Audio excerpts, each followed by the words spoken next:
सुप्रभात बच्चों, आप सब कैसे हैं। मुझे उम्मीद है आप सब बहुत अच्छे होंगे। तो मैं शिवानी काशु एक बार फिर से एडवांस्ड एकेडमी स्कूल से। ठीक है, चलिए हमने पिछले भाग में पाठ 2 वर्ण विचार के वर्ण को समझा था। वर्ण के भेद 2 होते हैं, स्वर व्यंजन। हमने स्वर की शुरुआत की थी, स्वर के भेद समझे थे। स्वर के भेद 3, ह्रस्व, दीर्घ, प्लुत। ठीक है, यहां तक हम समझ चुके थे। चलिए अब हम आगे बढ़ते हैं, कुछ ऐसी चीजें समझते हैं जो हम मेरे ख्याल से क्लास 1, 2, कक्षा 1 या 2 से हम पढ़ते हुए आ रहे हैं। ठीक है, चलिए तो अब आप मेरे साथ देखेंगे, ये अनुस्वार है। ठीक है, अनुस्वार अम की मात्रा। ठीक है, तो इस मात्रा को बोलने के लिए हमें नाक से ध्वनि निकालनी होती है। इसका उच्चारण कैसा होता है, नाक से ध्वनि निकलती है। जैसे पंखा, रंग, भंग, अंग, गंगा। तो ये आपकी नाक से उच्चारण होता है, इसीलिए हम इसे कहते हैं अनुस्वार अंग की मात्रा। ठीक है, चलिए अगले हम आते हैं अनुनासिक इसे हम कहते हैं चंद्र बिंदु भी कहते हैं। ठीक है, अनुनासिक। ठीक है, चलिए अब ये अनुनासिक है, ये हम जब उसका उच्चारण करते हैं तो हमारे मुख और नाक, ठीक है, दोनों से इसकी आवाज आती है। ठीक है, जैसे मांग, चांद, ठीक है, मां। आई समझ में। तो ये सब सारे जो शब्द हुए, ये सब क्या होते हैं, चंद्र बिंदु। अनुनासिक का उपयोग किया जाता है इन्हें लिखने के लिए, क्योंकि इनके उच्चारण के समय नाक और मुंह दोनों से हमें आवाज सुनाई पड़ती है। कांच, ठीक है, सांझ। तो इन शब्दों को लिखने के लिए हमें अनुनासिक का प्रयोग करना होता है। चलिए आगे बढ़ते हैं। विसर्ग, अह कहते हैं जिसे हम। ठीक है, अह। तो बच्चों अह के लिए हम जब इसका उच्चारण करते हैं तो हमारे उच्चारण में अंत में ह आता है। पुनः, शनेह, नमः। ठीक है, तो यह तब हम किसका प्रयोग करते हैं, विसर्ग का। शब्द अंत में, अक्षर के अंत में हमें लगाना होता है 2 बिंदु, जिन्हें हम कहते हैं विसर्ग। ठीक है, आई समझ में। चलिए ठीक है, मुझे उम्मीद है आप लोगों को समझ में आ रहा होगा। अब हम आगे बढ़ते हैं, हमारे पास अगली चीज है आगत ध्वनि। आगत ध्वनि, हमारे पास कुछ आगत ध्वनि अभी तक जो हमने पढ़ी है वो ये है आ। ठीक है, आ, ये कहां से आई है, आपको पता है कौन सी भाषा से आई है ये आगत ध्वनि? ये आई है अंग्रेजी भाषा से, या ये अंग्रेजी भाषा से। ठीक है, आ। अब जैसे हम बोलते हैं बॉल, मॉल, डॉक्टर, तो जब हम इस ध्वनि का प्रयोग करते हैं तो हमें उस अक्षर के ऊपर आधा चंद्र लगाना होता है, बिना बिंदु के।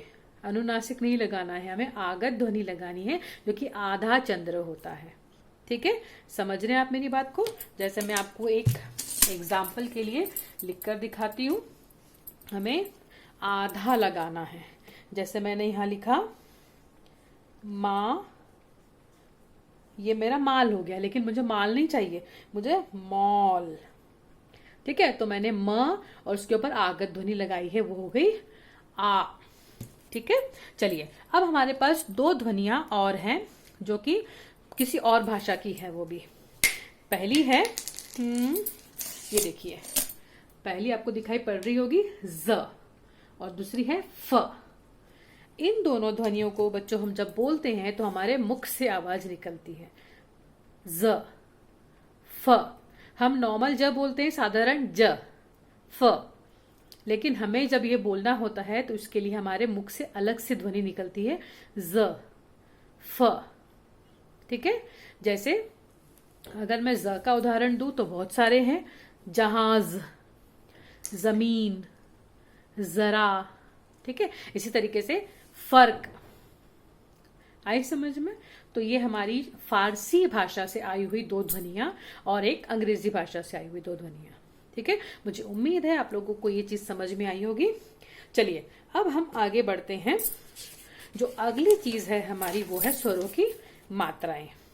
ठीक है, अब जो स्वरों की मात्राएं जो होती हैं वो अपने मूल रूप में ना जुड़कर, ठीक है, मूल रूप में ना जुड़कर कुछ निश्चित चिन्हों के रूप में जुड़ती है।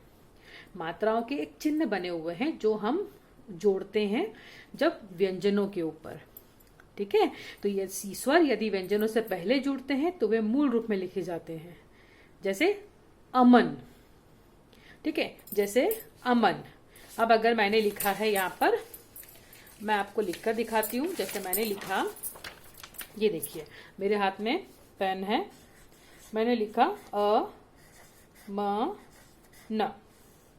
ठीक है, अब ये व्यंजन के पहले है तो ये मूल रूप में है। ठीक है, व्यंजन के पहले है तो मूल रूप में है। लेकिन अब अगर मैंने यहां पर यही चीज अगर मैं चाहूं, अगर मुझे लिखना है जैसे अगर मैं लिखूं जी, अब जैसे अगर मैं लिखूं, अगर मुझे लिखना है मामा, अब लेकिन मैं माँ म में आ की मात्रा मुझे लगानी पड़ेगी और ये तब जाके मेरा मामा बनेगा। तो ये जो आ की मात्रा है ये व्यंजन के पीछे है। ठीक है, व्यंजन के पीछे। लेकिन जब व्यंजन के पहले आता है तो स्वर मूल रूप में लिखा जाता है, लेकिन व्यंजन के बाद में आता है तो स्वर अपने ही रूप में लिखा जाता है, मूल रूप में लिखा जाता है। ठीक है, तो चलिए हम समझते हैं स्वरों की मात्राएं। ठीक है, चलिए ये देखिए, ये हमारे पास स्वरों की मात्राएं हैं। ठीक, अ की कोई मात्रा नहीं होती। ठीक है, लेकिन अ के बिना हम व्यंजनों को लिख भी नहीं सकते और अ के बिना हम बोल भी नहीं सकते। ठीक है, कल, क और ल दोनों में अ जुड़ा हुआ है तभी ये बना है कल। ठीक है, आ की मात्रा के लिए निश्चित चिन्ह है ये वाला आम। ठीक, ई की मात्रा का चिन्ह ये है किताब। बड़ी ई गीला। छोटा ऊ, छोटे ऊ की मात्रा खुश। ठीक है, चलिए बड़ा ऊ, बड़े ऊ की मात्रा फूल। री नीचे लगता है।